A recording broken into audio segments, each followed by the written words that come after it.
Dans les couloirs sombres de l'hôpital, même le silence sonne comme un avertissement. Je n'aurais jamais cru pouvoir être piégé dans un endroit censé sauver des vies. Et maintenant, je me rends compte que c'est là que ma fin va commencer. Un hôpital m'a toujours semblé un endroit étrange. La plupart des gens y voient un lieu de salut, de guérison, mais j'ai toujours ressenti quelque chose de différent. L'odeur de stérilité, la faible lumière des couloirs qui n'ont jamais connu d'ombre, et cet étrange mélange de désespoir et d'espoir. J'ai toujours évité les hôpitaux si je le pouvais. Mais cette nuit-là, je n'ai pas eu le choix. J'ai été réveillé par une douleur aiguë à l'estomac. Au début, j'ai essayé de l'ignorer en me tournant d'un côté à l'autre, mais la douleur n'a fait qu'augmenter. Lorsque des sueurs froides ont commencé à couler sur mon oreiller, j'ai compris que je n'en pouvais plus. Dois-je appeler une ambulance? Non, j'ai même laissé mon téléphone dans la cuisine. En marmonnant, je me suis habillé, j'ai pris mes clés et je suis sorti dans la nuit. Le trajet jusqu'à l'hôpital n'a duré que quelques minutes, mais il m'a semblé une éternité. Le temps semblait figé. Lorsque j'ai enfin pénétré dans la zone de réception froide et stérile, j'ai été accueilli par un silence presque total. Seul l'administrateur de service, penché à moitié endormi sur le moniteur, m'a jeté un regard indifférent. À part moi,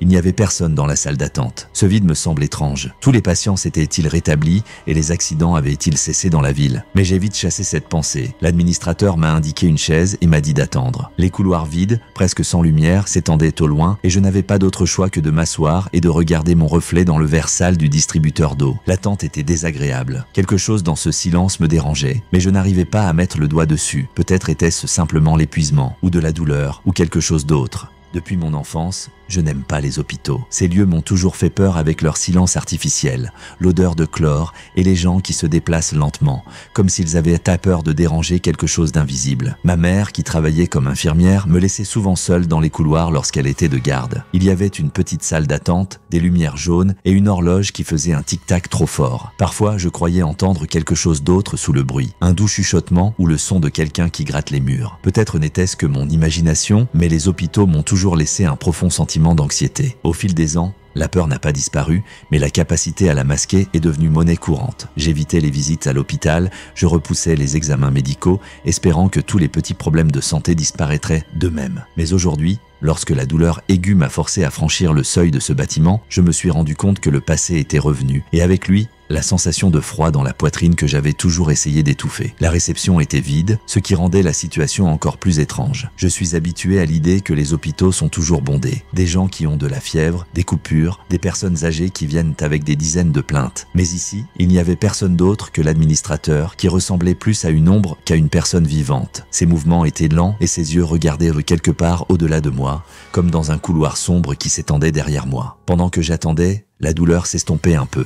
Mais mon anxiété augmentait. Combien de temps s'était-il écoulé? 5 minutes? Combien de temps s'était écoulé? Mes yeux se posèrent sur l'horloge accrochée au mur. Les aiguilles étaient figées à 2h47 et la trotteuse ne bougeait pas du tout. Je soupire et détourne le regard. C'était peut-être le vieux mécanisme, mais il y avait quelque chose qui n'allait pas. Le couloir de gauche semblait trop sombre, trop calme. Plus je regardais dans ses profondeurs, plus je sentais monter en moi un sentiment de danger. Mes doigts se mirent à trembler, mais je me dis que ce n'était que de la nervosité. L'administrateur s'est finalement tourné vers moi et m'a fait signe de le suivre. Son visage était tendu, mais il n'a rien dit. Il ouvrit silencieusement la porte d'un des bureaux et me fit signe d'entrer. Le bureau ressemblait à tous ceux que j'avais vus dans ma vie. Un bureau blanc, un canapé en métal, quelques équipements. Mais il y avait quelque chose d'étrange dans cet espace. Je n'arrivais pas à mettre le doigt dessus. L'administrateur a disparu, refermant la porte derrière lui. Je suis resté seul, assis sur le canapé, et la douleur dans mon estomac a recommencé à s'intensifier. Les secondes s'écoulaient comme une éternité. Je sentais que la pièce devenait de plus en plus froide. C'est peut-être l'air conditionné, me disais-je.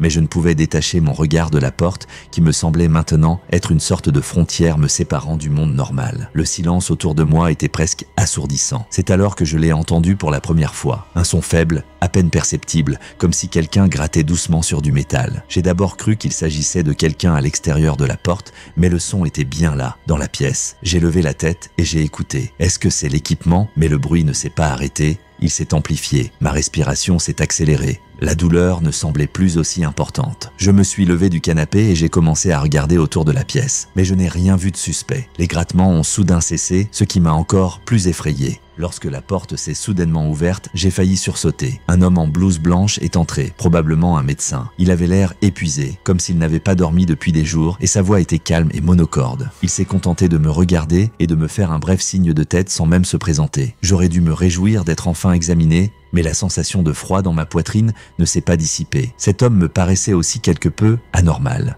Le médecin m'a examiné attentivement, mais n'a pas dit un mot de plus que nécessaire. Ses mains étaient sèches et froides et ses gestes mécaniques. Il m'a interrogé sur mes douleurs, a rapidement noté quelque chose dans le dossier et m'a demandé de m'allonger sur le divan sans explication. Son indifférence aurait dû me rassurer, moi qui suis un médecin habitué à des milliers de cas semblables, mais elle a fait trembler mes doigts. En m'allongeant, j'ai remarqué un détail qui m'a littéralement transpercé d'effroi. Son badge. Il y avait un nom dessus, mais la photo était effacée comme si elle avait été délibérément endommagée. Au lieu d'un visage, il n'y avait qu'une tache blanche. Quelque chose me semblait terriblement erroné. J'ai voulu lui poser des questions, mais son regard froid me l'a interdit. Lorsqu'il a terminé son examen, il m'a dit qu'il devait faire une radiographie et quelques tests. Sa voix était étouffée, comme s'il parlait à travers de l'eau. On m'a emmené dans une autre pièce, puis de nouveau dans les couloirs. Je ne pouvais plus ignorer le silence anormal qui régnait. Il n'y avait personne, pas même d'autres médecins ou infirmières. La lumière clignotait de temps en temps, et il semblait que les ombres dans les coins bougeaient. Une autre chose m'a frappé. Toutes les portes du couloir étaient fermées. Toutes sauf une, d'où provenait un son semblable à un murmure. Je me suis arrêté, ne comprenant pas ce que j'entendais. Ce n'était pas une voix humaine, mais quelque chose qui y ressemblait. Une respiration lourde, des sons fragmentaires qui ressemblaient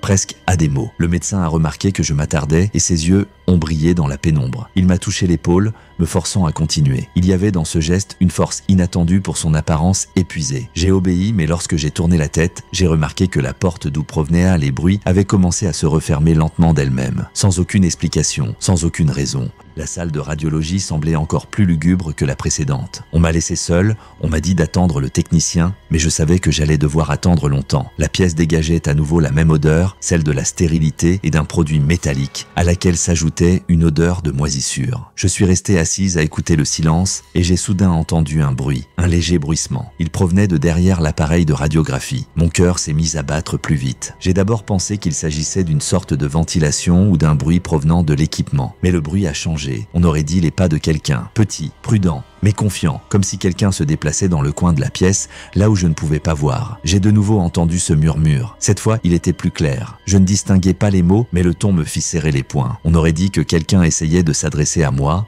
mais d'une manière aussi peu naturelle que possible. Mon corps se tendit. Je me levai lentement et m'approchai de la machine. Quoi que ce soit, je devais le voir. À chaque pas que je faisais, le bruissement devenait plus fort. Je me suis penché pour regarder derrière l'appareil à rayon X et rien, juste un mur. Mais en me redressant, je me suis rendu compte que quelque chose avait changé dans la pièce. Quelque chose était différent, mais je n'arrivais pas à mettre le doigt dessus. Je me suis tourné vers le canapé, mais il avait été déplacé. C'était impossible. Je me souvenais exactement de l'endroit où il se trouvait. Mais il avait été déplacé plus près de la porte. Puis la porte s'est soudain refermée. Elle s'est fermée à une vitesse qui m'a semblé surnaturelle. Je me suis précipité vers elle, essayant de l'ouvrir, mais la poignée était froide et ne voulait pas céder. J'ai frappé à la porte, j'ai crié, mais il n'y a eu que le silence en réponse. Un silence qui n'était rompu que par le même murmure. Maintenant, il provenait de tous les coins de la pièce. Je sentais mes jambes se dérober. Le désespoir m'envahit. Qu'est-ce que c'est que cet endroit? Pourquoi tout me paraît-il si anormal? Et pourquoi ai-je l'impression d'être observé en permanence?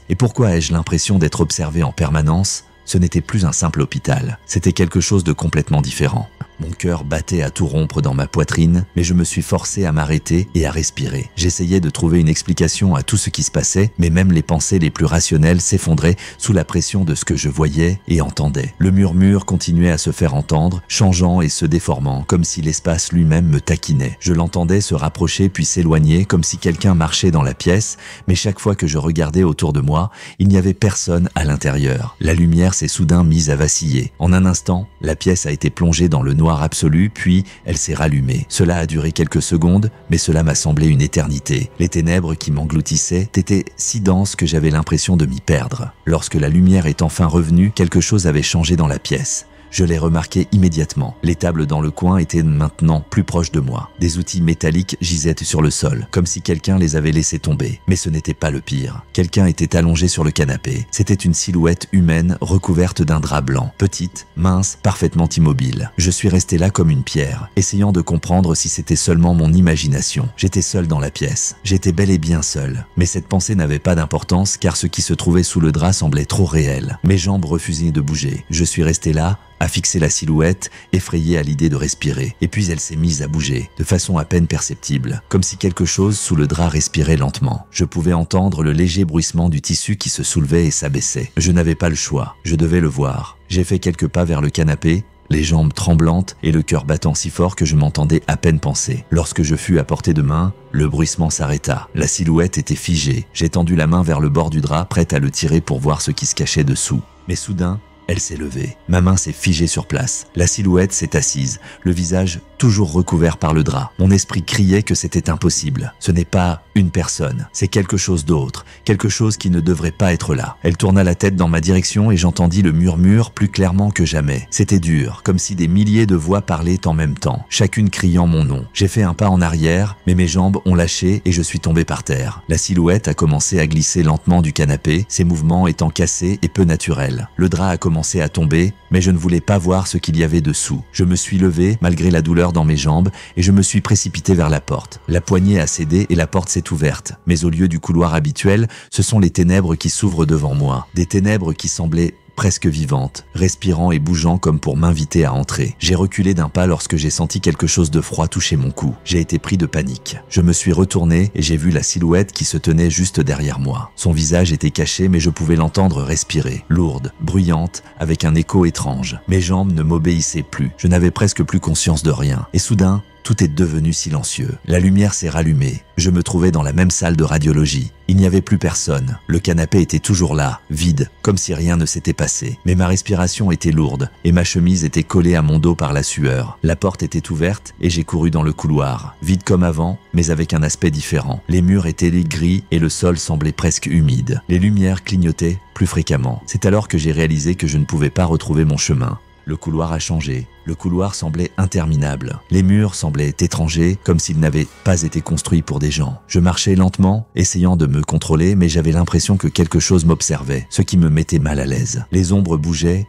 alors que la lumière restait immobile. C'était impossible. Impossible. J'ai regardé autour de moi, l'endroit était vide, mais la sensation de froid derrière moi devenait plus forte. Mon cerveau s'est mis à inventer des scénarios terrifiants. Et si ce n'était pas un rêve? Et si je n'allais vraiment jamais sortir d'ici? Et si cet endroit était mon piège pour toujours? Soudain, j'ai entendu un bruit. Ce n'était pas un bruissement ou un murmure, mais une voix, lointaine, étouffée, mais bien humaine. Elle m'appelait. Mon esprit s'y accrocha comme à un espoir. Un homme, un autre être humain. J'ai accéléré le pas, scrutant l'obscurité, essayant de comprendre d'où venait le son. Le son était irrégulier, tantôt lointain, tantôt très proche, comme si quelqu'un me parlait à l'oreille. Lorsque je me suis approché de la porte suivante, j'ai vu qu'elle était ouverte. Une faible lumière sortait de la pièce. Je me suis arrêté sur le seuil, essayant de voir ce qu'il y avait à l'intérieur, mais la lumière semblait trop forte, presque aveuglante. Je n'avais pas le choix. En arrière, il y avait l'obscurité, qui semblait s'épaissir, presque physique. En avant, l'inconnu. Je suis entré dans la pièce. Il n'y avait aucun meuble dans la pièce, juste un espace vide et des lampes fluorescentes qui clignotaient, créant des ombres étranges. Il y avait quelque chose d'écrit sur le mur d'en face, des lettres tordues et négligées, comme si elles avaient été tracées par des mains tremblantes. Les mots étaient les simples, mais ils me transpercèrent de froideur. « Vous êtes déjà en retard ».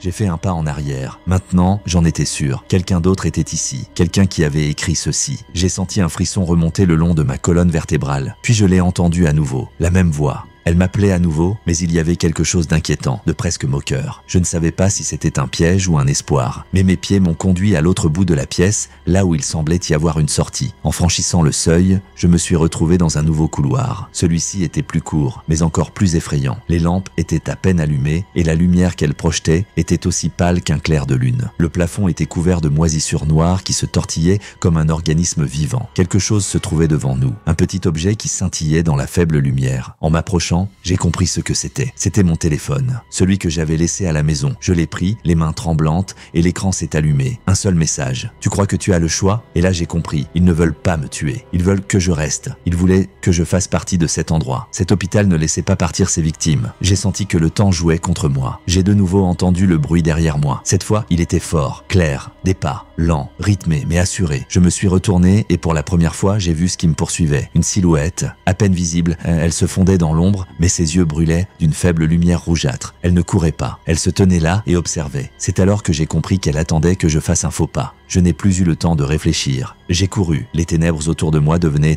de plus en plus denses, les couloirs se tordaient, les murs rétrécissaient, mais je ne pouvais pas m'arrêter. Car si je m'arrêtais, je ne verrais plus la lumière. Je courais. Mon corps était au bord de l'effondrement. Mes poumons brûlaient. Mes jambes étaient douloureuses, mais je ne pouvais pas m'arrêter. Les ténèbres qui m'enserraient de toutes parts semblaient respirer, me poussant à avancer. Je ne sentais aucun appui sous mes pieds, comme si le sol n'existait plus, et je volais dans un couloir de peur sans fin. La silhouette derrière moi avançait lentement, mais sa présence comprimait mon esprit d'une main de fer. Je sentais ses yeux se planter dans mon dos. Chaque pas, chaque bruit la rapprochait de moi. Elle n'était pas pressée. Elle savait que je me fatiguerais plus tôt. Un éclair de lumière apparut devant moi. Je me précipitai dans sa direction, sentant mes dernières forces m'abandonner. Je ne savais pas où elle menait, mais c'était le seul endroit qui n'était pas noyé dans cette terrible et visqueuse obscurité. Alors que j'approchais, la silhouette derrière moi s'est soudainement figée. Elle s'est arrêtée, mais je pouvais sentir sa présence encore plus fortement. C'était comme si elle savait que je venais de faire un pas fatal. La lumière m'a aveuglé et je suis tombé en avant. Lorsque j'ai ouvert les yeux, tout était différent. Le couloir avait disparu, j'étais allongé sur un lit d'hôpital, des lumières vives brillaient au-dessus de moi. Il y avait des médecins autour de moi, leurs visages avaient l'air normaux. J'entendais les bruits familiers de l'hôpital, des voix, des appels dans le haut-parleur, le ronronnement des machines. Mais tout était comme un brouillard, comme si je regardais à travers une vitre épaisse. Un médecin m'examinait, son visage me semblait familier, mais je ne me souvenais pas où. Il s'est penché vers moi et j'ai entendu sa voix. « Vous avez perdu connaissance aux urgences. Tout va bien, mais vous êtes très épuisé. Vous devez passer la nuit en observation. »